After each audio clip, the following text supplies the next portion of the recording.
Bom dia! No começo, um time formado por jovens da elite, de origem alemã e donos de uma única bola de futebol da cidade. Hoje, um clube popular, de torcida numerosa e apaixonada, acostumada a títulos. Entre uma realidade e outra, 100 anos de história.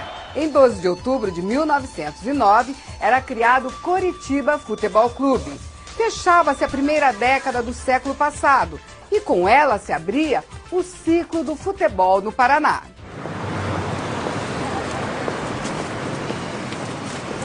Centro de Curitiba, Biblioteca Pública do Paraná. Na divisão de documentação, fomos procurar registros da origem do clube mais antigo do futebol paranaense.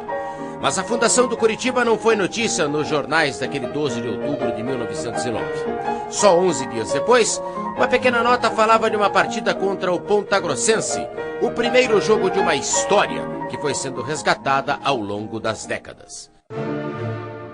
Nessa foto, vemos os jovens pioneiros na viagem de trem para Ponta Grossa.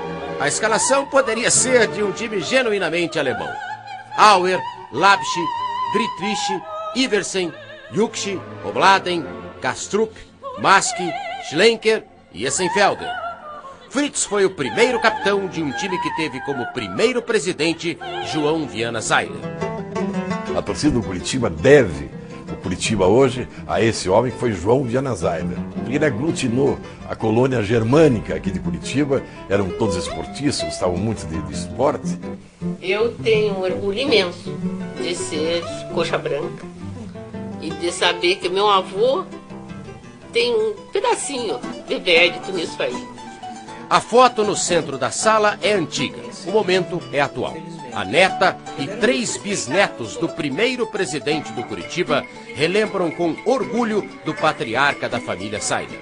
O sonho dele sempre foi esse. Equiparar o Curitiba, sempre ele achou que era com os times do Rio de São Paulo. Naquele tempo acho que não tinha nem o campeonato como tem hoje. E o Viana Sailer comandando o Curitiba, até que apareceu um homem que transformou tudo no Curitiba. O jornalista Vinícius Coelho, estudioso da história do clube, conta que outros dirigentes também tiveram papéis importantes. Um cearense, um baixinho, esperto que era danado, chamado Antônio Couto Pereira. Ele veio na década de 20 aqui para o Paraná, através da Revolução e tudo, e ele viu que o futebol era o gancho para ele se impor na sociedade paranaense. O Couto Pereira fez o Belfort Duarte, e já em seguida o Belfort Duarte, em 1939, ele fez a sede do Curitiba.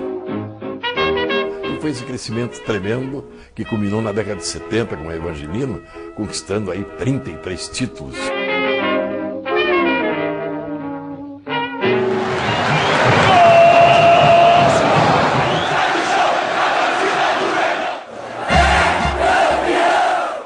A história dos títulos e dos grandes momentos em campo também pode ser contada por seus heróis. E foram muitos na memória da torcida coxa branca.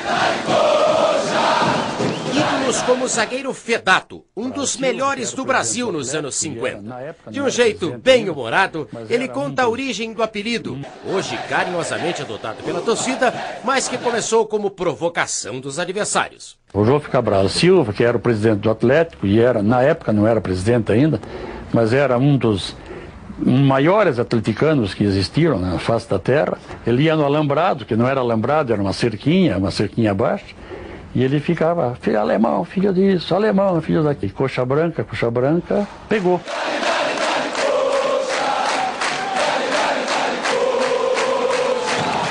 Esta é uma camisa do Curitiba, camisa oficial nossa, e essa chuteira simboliza aquilo que você sempre fez por nós.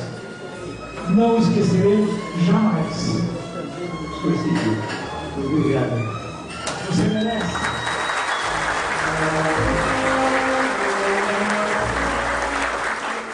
Reuniões comemorativas como estas são frequentes. Conselheiros, torcedores, ex-dirigentes, ex-jogadores se reúnem regularmente para homenagear quem fez parte da história do clube. O time de 85, campeão brasileiro, volta e meia convidado. Ou craques de um tempo mais antigo, como Tonico, que esteve no jogo histórico da inauguração do estádio do Pacaembu em 1940, entre o Palestra Itália, como era chamado Palmeiras, e o Curitiba. Eu me orgulho muito de ter compartilhado com ele, com o clube, porque com aquilo eu vi o crescimento dele. Crescimento também de patrimônio. Em 1942, o Coritiba inaugurou os refletores do Belfort Duarte, como antes era chamado Couto Pereira. Um estádio construído, reformado e melhorado aos poucos até se tornar a estrutura de hoje.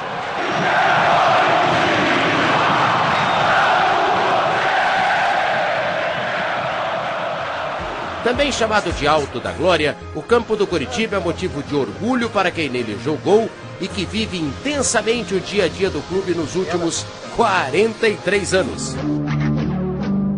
Nas 4 décadas de clube, Dirceu Krieger foi de jogador a treinador. Trabalha até hoje no departamento de futebol, dedicação que tem reconhecimento de torcedores de várias idades. Às vezes pedem autógrafo, uma geração nova pede autógrafo, porque ouviram os pais ou os avós.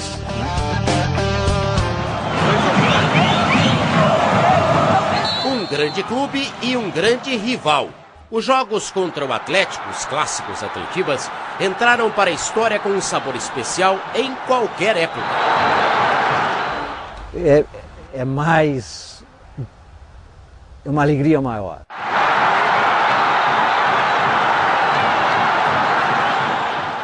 Tive a felicidade, né, de fazer vários gols contra o Atlético, isso é fundamental para ficar do lado da torcida. Em 95, no Atletiba, no Couto Pereira lotado, uma quarta-feira à noite.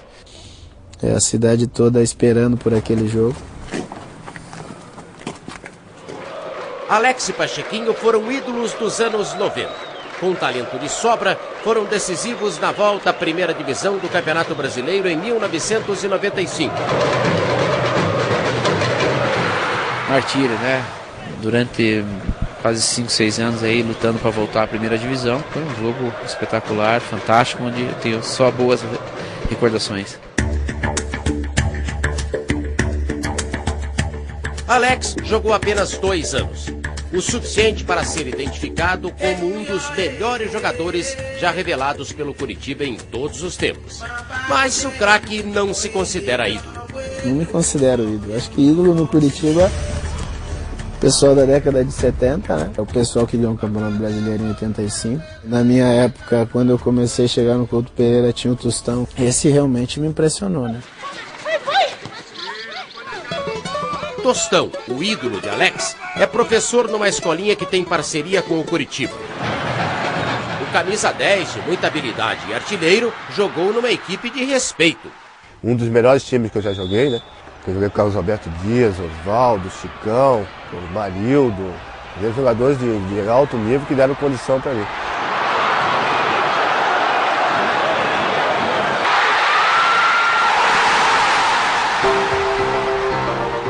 Mais um pouco. Os anos 70, o hexacampeonato. A maior série entre os 33 títulos estaduais que o Coritiba conquistou.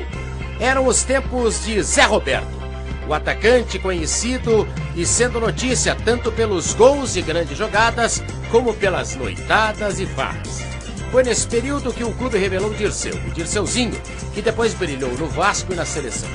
Vários outros jogadores também se destacaram. Aladim, Milo, Tião Abatiá, Paquito, Hermes, Dreyer, Leucádio, Hidalgo, Cláudio Marques, tantos outros, em times que se revezaram ao longo daquela década, quase sempre com um troféu na mão. No gol, Jairo, o Pantera, o ídolo negro na história coxa branca. Jairo sensacional. Chegou chutando, goleiro Jairo. Quanta história! E veja a seguir o momento mais importante dos 100 anos da história do Coritiba, a conquista do título brasileiro no Maracanã.